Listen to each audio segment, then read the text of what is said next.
अस्सलामुअलैकुम, myself Ali Hamza from Munir Khanani securities. Welcome PSX with AH, जहां हम मार्केट की रेगुलर डेली अपडेट्स पे बात करते हैं और हम एक स्टॉक पे डिटेल एनालिसिस करते हैं कि उस स्टॉक के बेस्ट बाइंग लेवल और सेलिंग लेवल कौन से हो सकते हैं और further on the basis of technicals उस स्टॉक का आगे क्या मुस्तकबिल है। तो आज इस स्टॉक पे हम डिटेल में एनालिसिस करने जा रहे हैं, वो है मिजान बैंक। मिजान बैंक में हम डिटेल एनालिसिस करेंगे। मिजान बैंक को सबसे पहले मैंने मंथली टाइम फ्रेम पे खोला है। मंथली टाइम फ्रेम पे खोलने का सबसे बड़ा मकसद ये कि हम स्टॉक की मेजर ट्रेंड्स का पता लगा सके कि स्टॉक का मेजर ट्रेंड क्या है। अगर हम स्टॉक का मेजर ट्रेंड पता लगा लेते हैं, हमें इन्वेस्टमेंट करते हुए, हमें ट्रेडिंग करते हुए एक आसानी मिल जाती है कि ये एक इंपॉर्टेंट लेवल्स हो सकते हैं, इन पे आके इंडेक्स या कोई भी स्टॉक रिट्रेस करेगा, या अगर इस स्टॉक का मेजर अप ट्रेंड चल रहा है तो मैं इसमें इन्वेस्ट कर सकता हूं। ऐसा नहीं हो कि वो स्टॉक लगातार एक मंदी का शिकार हो और मैं उसमें आगे इन्वेस्ट करूं और अपने इन्वेस्टमेंट पे नुकसान उठाऊं। इस वक्त जो मिजान बैंक का लॉन्ग टर्म का ट्रेंड है, जो कि पिछले 25 सालों का है, अगर हम देखें तो प्रॉपर हमें जो मिजान बैंक का लॉन्ग टर्म का ट्रेंड है वो हमें एक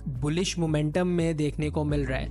बुलिश मोमेंटम का मतलब ये कि हम एक अप ट्रेंड में है लॉन्ग टर्म में। वो कैसे कि हम मिजान में लगातार पिछले 25 साल में एक higher highs and higher lows की क्रिएशन दे रहे हैं, जो कि स्टॉक के लिए पॉसिबली एक हेल्दी चीज है। अगर आप यहाँ पे देखें कि जब भी स्टॉक एक रिट्रेसमेंट लेता है, जैसे हम आम इन्वेस्टर या आम ट्रेडर मंदी बोलते हैं या स्टॉक तबाह हो गया, बर्बाद हो गया, वो ही दरअसल अपॉर्चुनिटी होती है इसको बाय करने की, कि हम उसको बाय करें एंड देन स्टॉक्स को एक नया ऑल टाइम हाई ब्रेक करने के लिए आप ये देख सकते हैं कि जब जब मिजान ने रिट्रेसमेंट ली है उसके बाद हमें एक नया हाई देखने को मिला है जो कि प्रीवियस हाई से ज्यादा था। और रिट्रेसमेंट जितनी हमारे पास बड़ी होती है, जितनी हमारे पास बड़ी परसेंटेज वाइज होती है, तो जो उसके बाद के रिजल्ट्स हैं वो हमें उतने ही पॉजिटिव और उतने ही अच्छे मिलते हैं। मिजान की बात करें लॉन्ग टर्म में तो बहुत ही अच्छा ट्रेंड है। पाकिस्तान में बहुत ही कम स्टॉक्स हैं जिनका मेजरली जो ट्रेंड है वो प्रॉपरली बुलिश होता है। उनमें मिजान एक बहुत ही बेहतरीन बैंकिंग सेक्टर का शेयर है जो कि लॉन्ग टर्म में आप लोगों को बहुत ही अच्छा रिटर्न देगा। मिजान बैंक को ऑन द बेसिस ऑफ हम इन्वेस्टमेंट खरीद सकते हैं और आने वाले टाइम में अगर मैं ये भी एक्सपेक्ट करूँ कि मिजान बैंक 550 या 800 रुपए हो जाएगा तो ये हैरानी वाली बात नहीं होगी, क्योंकि लॉन्ग टर्म जो इसका ट्रेंड है मुझे 800 से 1000 रुपए आराम से ये नजर आ रहा है। बट ये 800 से 1000 रुपए के जो टारगेट्स हैं ये सिर्फ इन्वेस्टर्स के लिए जो कि स्टॉक्स को लेते हैं, होल्ड करते हैं और पसंद करते हैं होल्ड करना। तो अब चलते हैं मिजान के वीकली टाइम फ्रेम पे और देखते हैं कि वीकली टाइम फ्रेम पे मिजान क्या मूव दे रहा है। इस वक्त हम मिजान की वीकली टाइम फ्रेम पे हैं। वीकली टाइम फ्रेम की अगर हम बात करें ट्रेडिंग पॉइंट ऑफ व्यू से, तो अगर इस वक्त मिजान हमें बहुत ही अच्छे मोमेंटम में दिख रहा है। जो लास्ट पुल बैक हमें मिजान में यहाँ से मिला, उसके बाद मिजान ने एक अच्छी रैली ली एंड उस रैली के बाद हमें एक प्रॉपर कंसोलिडेशन यहाँ पे मिली। एक बात याद रखिए कि हमने हर स्टॉक में बात की है कि यार कंसोलिडेशन जितनी बड़ी होती है आने वाली मूव उतनी ही तगड़ी होती है। यहाँ पे मिजान बैंक कितनी देर से कंसोलिडेट होता रहा। इसी तरह जो हमने साजगार पे बात की, साजगार में भी कितनी देर से एक प्रॉपर हमें कंसोलिडेशन मिल रही थी और आफ्टर दिस कंसोलिडेशन हमें साजगार ने एक बहुत ही अच्छा ब्रेकआउट दिया एंड देन अभी भी वो एक बहुत ही अच्छे गेन में चल रहा है और हमारे डिजायर्ड टारगेटेड प्रॉफिट्स के करीब है। सेम विद गैलेक्सो, हमने गैलेक्सो को देखा। इन दोनों के डिटेल एनालिसिस आप लोग के पास चैनल में पहले से ही मैंने छोड़ दिए हैं, जो आप इस वीडियो को खत्म करने के बाद देख सकते हैं। अगर इस लेवल पे हम मिजान की बात करें तो ये एक स्विंग ट्रेड है जिसको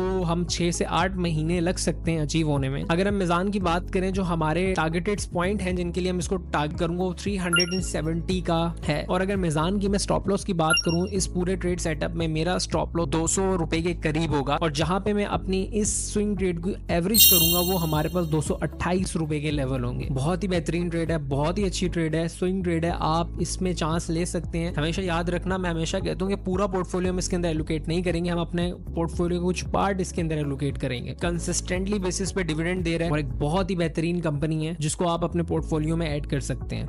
तो अब चलते हैं मिजान के डेली टाइम फ्रेम पे और देखते हैं कि मिजान डेली टाइम फ्रेम पे हमें कैसी मूव दे रहा है। इस वक्त हम मिजान के डेली टाइम फ्रेम पे, डेली टाइम फ्रेम की अगर हम बात करें, थोड़ी सी चीजें एक लर्निंग पॉइंट ऑफ व्यू से मैं आप लोगों को समझाना चाहता हूँ। मिजान हमारे पास अप्रैल 2024 से लेके अब तक बहुत ही बड़ी हमें कंसोलिडेशन में मिला और इस कंसोलिडेशन फेज में होता क्या था कि 265 पे मिजान जब आता था बहुत ही भारी हमें सेलिंग प्रेशर देखने को मिलता था एंड देन दोबारा हमें 214 रुपए के करीब करीब मिजान मिल जाता था। और ये चीज हमें काफी बार मिजान में देखने को मिली कि हमारे पास 265 रुपए का लेवल आराम से रीटेस्ट करता एंड देन उसके बाद एक सेलिंग प्रेशर अच्छा खासा मिजान में देखने को मिलता। इस लेवल पे यहाँ पे 2 बार हमें फेक आउट भी मिला और मिजान मिजान इस लेवल पे सेलिंग प्रेशर का शिकार हुआ और दोबारा 265 से नीचे क्लोजिंग दी। लास्ट टाइम अप्रैल में भी हमें यही चीज देखने को मिली कि मिजान में दोबारा उसी लेवल से एक सेलिंग प्रेशर आ गया। बट एक चीज जो इस बार नहीं थी, जो पिछली किसी भी बार नहीं हुई थी, वो ये थी कि हमारे पास जब भी शेयर इस लेवल पे आता है एक तगड़ी सेलिंग प्रेशर देखी जाती और स्टॉक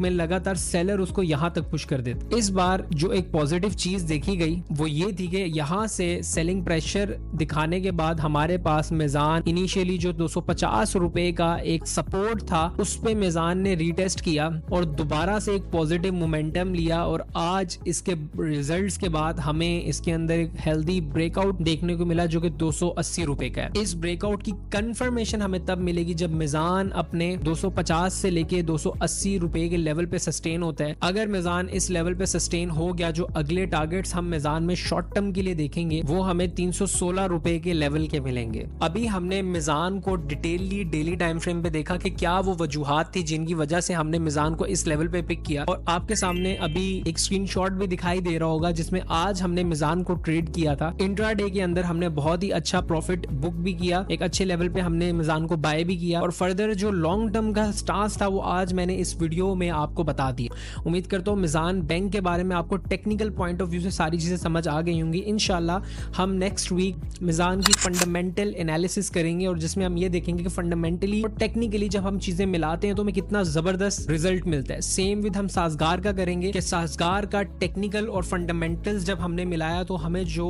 बेहतरीन रिजल्ट्स मिले, तो आने वाले दिन में हम टेक्निकल्स और फंडामेंटल्स को मर्ज करके एनालिसिस करेंगे। अभी उम्मीद करता हूँ कि आपको ये वाले एनालिसिस समझ आ चुके होंगे। दो स्टॉक्स को जल्दी से मैं डिफाइन कर देता हूँ, उनको टारगेटेड पॉइंट्स को आने वाली वीडियोस में हम इनको भी एनालिसिस करेंगे और देखेंगे इनका लॉन्ग टर्म और शॉर्ट टर्म में टारगेट्स क्या हो सकते हैं। जिस स्टॉक की मैं बात कर रहा हूँ वो है मैक्टर्स इंटरनेशनल लिमिटेड कंपनी। मैक्टर्स की जो हमने ट्रेड ली थी वो इस लेवल पे 386 रुपीज की ली थी, जिस ट्रेड के बारे में हमने अपने व्हाट्सएप चैनल और व्हाट्सएप ग्रुप में भी बताया और ये चीजें आपको साफ नजर आ रही होंगी कि हमारा ट्रेडिंग पॉइंट ऑफ व्यू क्या था और हमारे टारगेटेड लेवल क्या थे। इनिशियली हमने अपना शॉर्ट टर्म के टारगेट्स को अचीव कर लिए। नाउ अब हम जो हमारे डिजायर्ड टारगेट्स थे इसके 610 से 576 के उनकी तरफ मूव करेंगे। देखिए अगर मैक्टर हमें 500 रुपए के लेवल पे सस्टेन होता हुआ मिल जाता तो अगले टारगेट 610 रुपए हैं जो कि इसमें हमें देखने को मिल सकते। इस पर डिटेल एनालिसिस हम करेंगे जरूर। फॉर द शॉर्टर टर्म अगर हमें स्टॉक रिट्रेस हो गए 462 रुपीज के लेवल पे भी मिल जाते हैं या करंट लेवल पे भी हम इसको लेते हैं तो बहुत ही अच्छा है, तो हम इसको ले सकते हैं। मजीद अगर मैं इसको फिबोनाची के लेवल्स पे देखूं, अगर मैं इसको एज अ टॉप डिफाइन करूं कि यहाँ से अगर रिट्रेसमेंट हो 432 रुपीज के वो पोटेंशियल जोन्स है जहां पे हमें इसको उठाना चाहिए। बहरहाल अगर मुझे 450 रुपए के लेवल तक भी मिलता है तो एक अच्छी पिक हो सकती है। एंड देन अल्टीमेट जो टारगेट्स इस ट्रेड के लिए होंगे वो 576 से 610 रुपीज के होंगे। एंड एट द लास्ट सुई नॉर्दर्न का वही ट्रेड चार्ट है जो हमने इस लेवल पे डिफाइन किया था 112 113 पे और हमने टारगेट का अपना बताया था 125 का, हमारे वो अल्हम्दुलिल्लाह हिट हो चुके हैं। फर्दर अगर इस लेवल पे सस्टेन करते हैं और ब्रेकआउट करते हैं तो बहुत ही अच्छा हमें इसमें मूव मिल सकता है।